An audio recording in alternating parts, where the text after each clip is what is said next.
Good morning dear students, कैसे हैं आप सब। मैं हूं शिखा और आप सबका स्वागत है हमारे channel DOE worksheet for you में।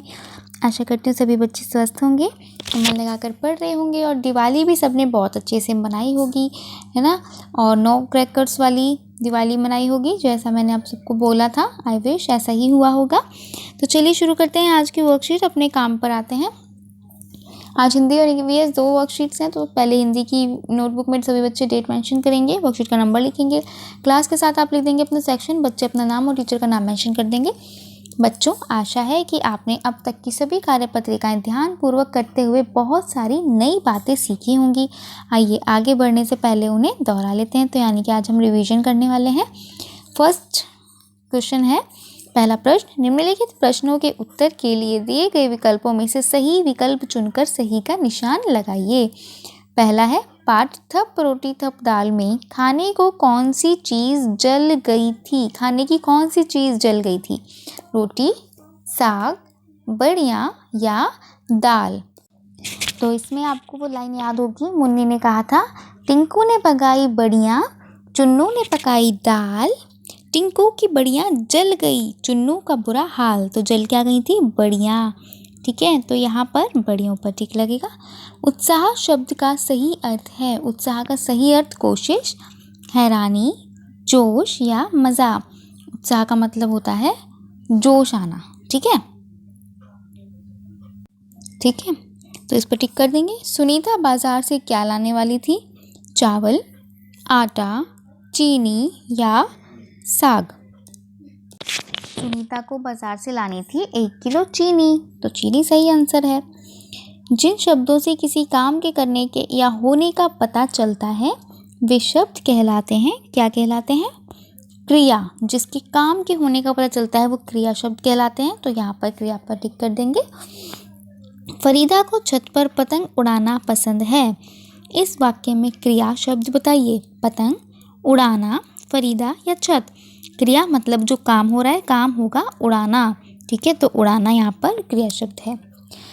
दूसरे प्रश्न पे आते हैं। नीचे कुछ पंक्तियों में पाठ सुनीता की पहिया कुर्सी का सार दिया गया है, परंतु हम कुछ शब्दों को लिखना भूल गए हैं। तो चलिए निम्नलिखित पंक्तियों को बोलकर पढ़िए और संकेत बॉक्स की सहायता से खाली स्थानों को भरने में हमारी मदद कीजिए। पहिया कुर्सी, बाजार, छोटा, छोटू छोटू, परवाह, सीढ़ी, सीढ़ियों, सड़क, लड़की, लड़का, अमित, दुकान और मदद। इन्हें हमें इसमें लिखना है। यहाँ पर नंबर लिख देती हूँ पहले। Number 1, 2, 3, 4, 5, 6, 7, 8, 9, 10, 11 and 12। ठीक है, अब इनके हिसाब से 1, 2, 3 नंबर देती हूँ। सुनीता आज पहली बार अकेले जाने वाली थी। कहाँ? बाजार। तो यहाँ पर आएगा नंबर 1 बाजार।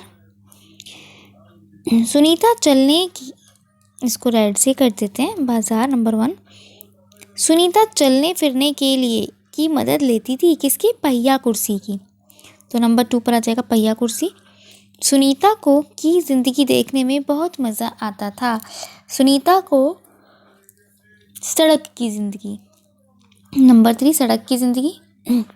रास्ते में सुनीता को एक डैश और डैश मिले। रास्ते में सुनीता को एक लड़का और लड़की मिले। सब बच्चे उस लड़के को कहकर चिढ़ा रहे थे।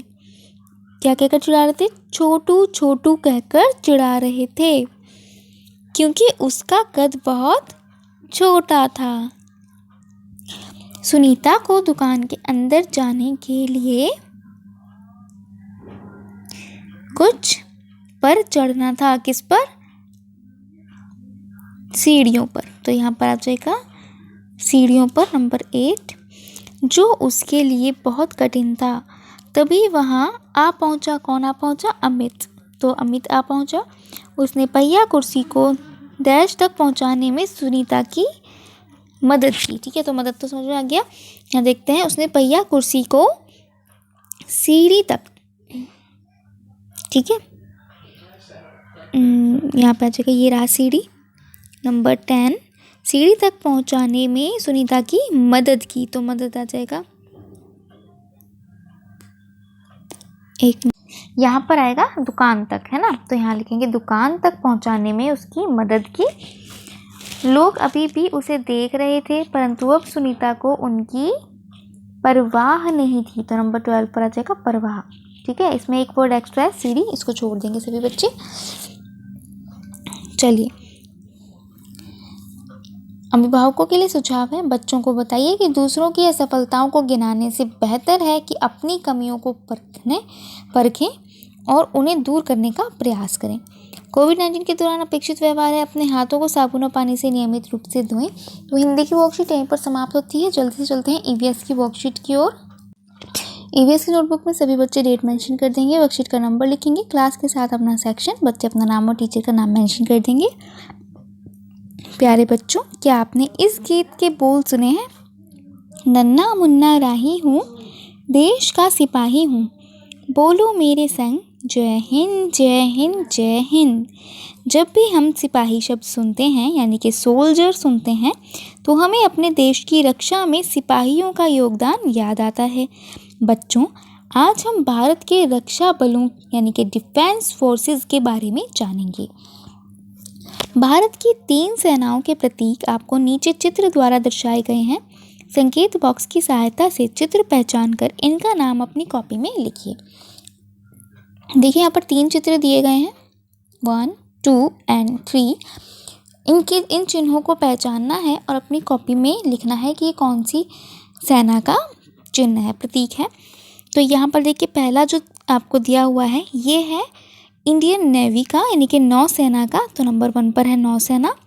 नंबर 2 पर है भारत की थल सेना यानी कि इंडियन आर्मी, और 3rd पर है इंडियन एयरफोर्स, ठीक है, यानी कि भारतीय वायु सेना। ये इनके हैं।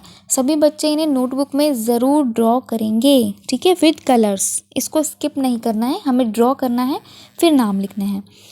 सेकंड है, बच्चों, नीचे आपको भारतीय सेनाओं की पोशाकें दर्शाई गई हैं। इन्हें पहचानकर इनकी सेनाओं के नाम अपनी कॉपी में लिखिए। नंबर 1 पर जो दी है वो है हमारी थल सेना यानी कि इंडियन आर्मी, ठीक है। ऊपर जो आपने नाम लिखे हैं वहाँ से लिख सकते हैं, मैं लिख देती हूँ इंग्लिश में, इंडियन आर्मी नंबर 1 पर। सेकंड पर है हमारी इंडियन नेवी, तो इंडियन नेवी यानी कि नौसेना, ठीक है। और 3rd पर है हमारी वायुसेना, तो इंडियन एयरफोर्स। 3rd है, अपने अध्यापक या अध्यापिका की सहायता से नीचे दी गई तालिका में सेनाओं का उनके उच्चतम पद यानी कि हायर पोस्ट से मिलान करके अपनी कॉपी में लिखिए। पहला है सेनाएं और उच्चतम पद, उनके उच्चतम पद। भारतीय थल सेना के होते हैं फील्ड मार्शल, ठीक है। भारतीय नौसेना, इसके होते हैं एडमिरल। एंड भारतीय वायुसेना एयर चीफ मार्शल, ठीक है। इनकी मैचिंग कर लेंगे। एक्टिविटी है, एक देशभक्त गीत या कविता गाते हुए अपना वीडियो बनाइए और अपने अध्यापक या अध्यापिका के साथ साझा कीजिए। और हमें कमेंट सेक्शन में ज़रूर बताइए कि आपने कौन सा गीत या कौन सी पोयम गाई है देशभक्ति, ठीक है। अभिभावकों के लिए सुझाव है, भारत के रक्षा बलों के महत्व पर बच्चों के साथ चर्चा कीजिए और उपरोक्त गतिविधि में बच्चों की सहायता कीजिए। कोविड एप्रोप्रिएट बिहेवियर का मैसेज है, keep maintaining physical distance of 6 feet और 2 यार्ड्स, 2 गज की दूरी कम से कम बनाए रखें। तो आज की हमारी वर्कशीट यहीं पर समाप्त होती है। मिलते हैं अगली वर्कशीट के साथ। तब तक के लिए खुश रहिए, स्वस्थ रहिए और मन लगाकर पढ़ते रहिए। अगर आप हमारे चैनल पर नए आए हैं तो प्लीज़ चैनल को सब्सक्राइब करें, वीडियोज़ को लाइक करें और शेयर करना बिल्कुल ना भूलें। Thank you.